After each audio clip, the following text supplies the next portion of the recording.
Welcome to the Cyber Resilience Report by Data Defenders, where we break down today's biggest threats, policy shifts, and real-world solutions helping critical infrastructure, small towns, and mission-driven organizations stay protected. Today, we're unpacking something that should have everyone's attention, because it's not a theory and it's not hype.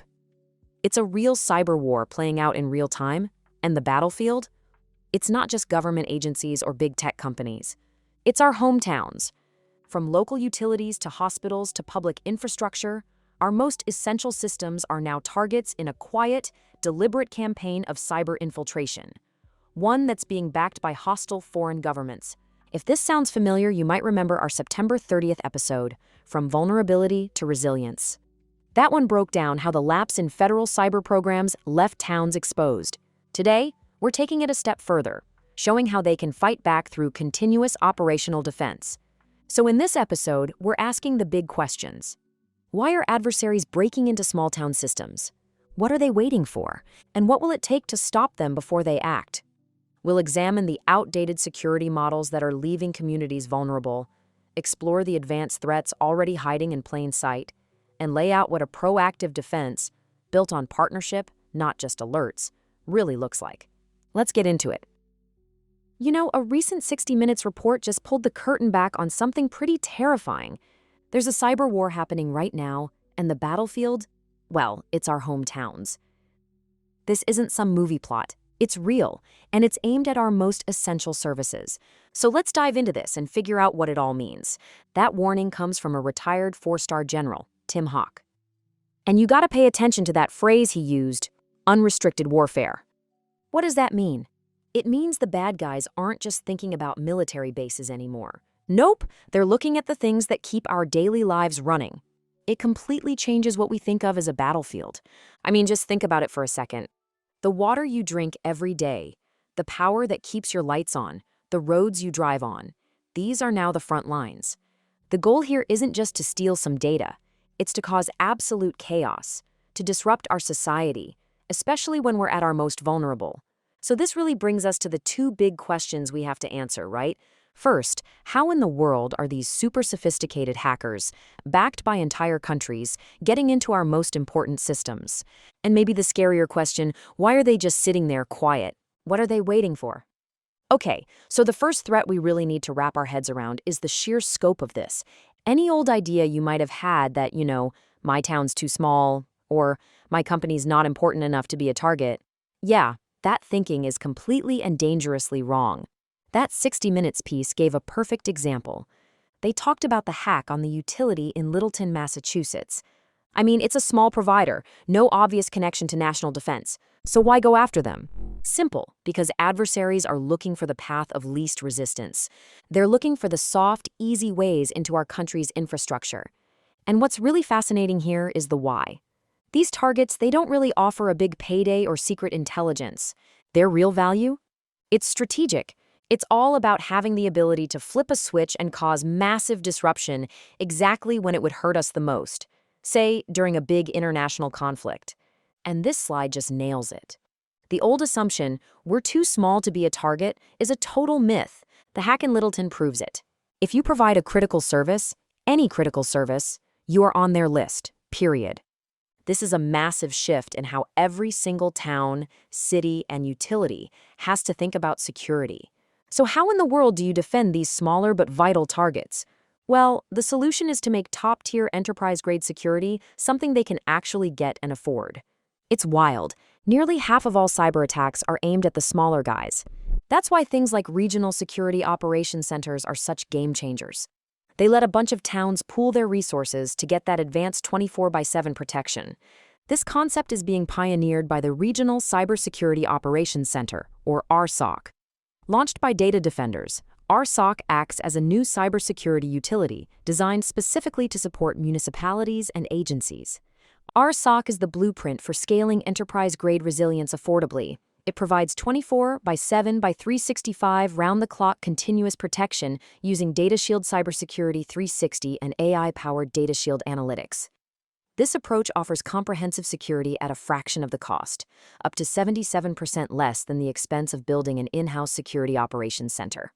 Furthermore, this regional structure allows participating municipalities to become a force multiplier, learning from threat intelligence seen across the entire region to better defend every partner. Now let's talk about the next threat, which is really about how these attacks happen. It's not always some loud smash and grab job. More often than not, it's a silent, patient, sneaky infiltration. The technical name for this is an advanced persistent threat, or APT for short. And the words that should give you chills there are persistent and undetected. These aren't noisy attacks that announce themselves. This is about an intruder getting in, setting up camp deep inside your network, and just staying there. You can think of their strategy like they're planting a digital mine. First, they steal real login details from an actual employee. That way, everything they do looks totally normal. They poke around, map out the network, and then they go dormant. They just wait for weeks, months, sometimes even longer, waiting for that perfect moment, like a national crisis, to detonate their access and unleash chaos.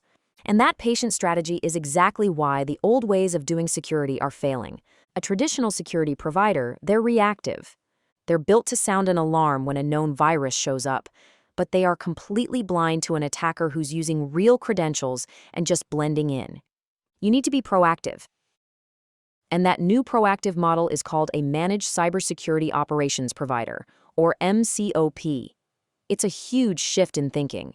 You're not just waiting around for an alarm to go off. You are actively hunting for threats all the time. It's this combination of smart tech and even smarter human experts looking for the tiny clues that an intruder is hiding in your system. This need for shared, deep intelligence is why the Regional Security Operations Center acts as a force multiplier, gathering raw data from multiple regional entities to spot trends and threats that affect the wider environment, giving every member an advantage. So what does that actually look like? Well, first you have human experts who are constantly threat hunting. They're actively searching for the bad guys. You combine that with smart AI that learns what normal looks like, so it can spot weird behavior.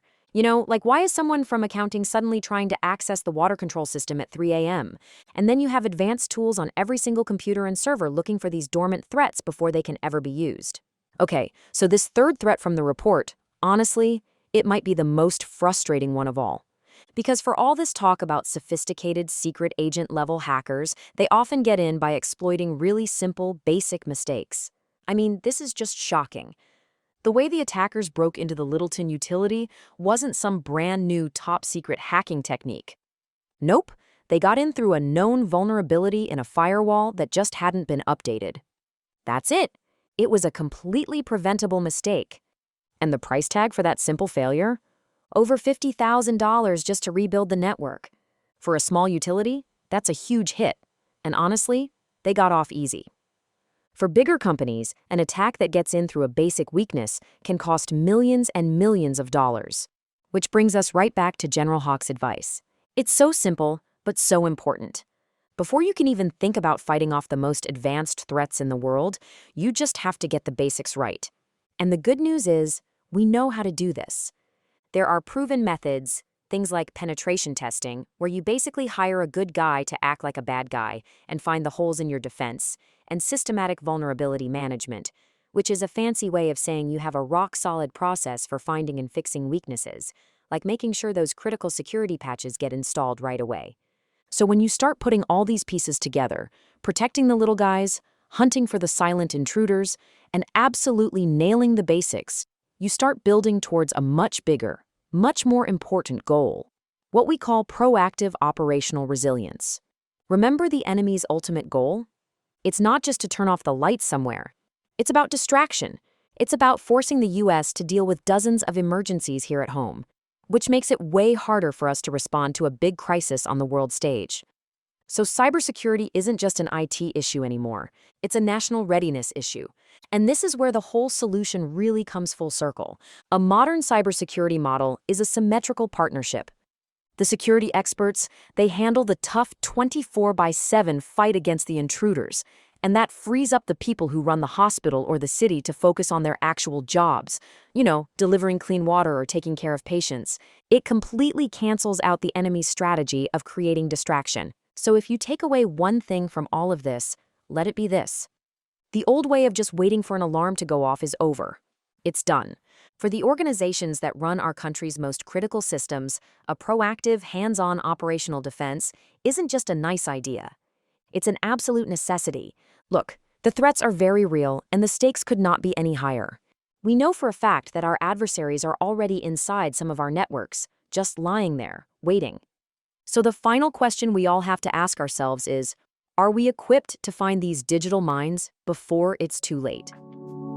You've been listening to the Cyber Resilience Report, your go-to briefing on the cyber threats, strategies, and operational models shaping how communities defend their infrastructure in today's high-stakes environment.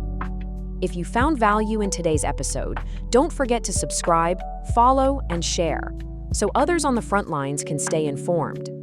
To dive deeper, visit data-defenders.com/resources, where you'll find practical frameworks, case studies, and strategic guides for organizations looking to modernize their cybersecurity approach.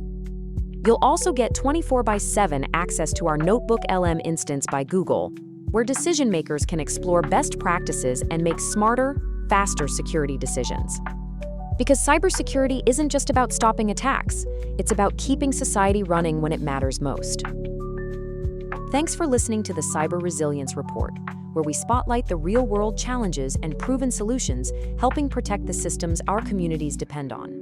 Subscribe now on Apple Podcasts, Spotify, YouTube, and Amazon Music to stay ahead of what's next.